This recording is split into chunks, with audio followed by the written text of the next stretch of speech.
Neil Carlson here at 4:30 a.m. on a Wednesday. We're in a blizzard warning across the region. Here's a look at the DOT sign out on Highway 2 at Crookston. Kind of sums it up. Blizzard warning, no travel advised. No travel advised on DOT maps across basically northwest Minnesota and all of eastern North Dakota. Interstates are closed in eastern North Dakota. I-29 from Canada to South Dakota, and I-94 from Fargo out to Bismarck. Highway 2 is closed from Grand Forks out to Devil's Lake.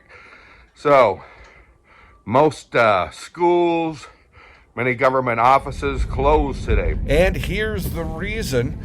6 inches to more than a foot of snow out here on Highway 2 going westbound from Crookston to Grand Forks.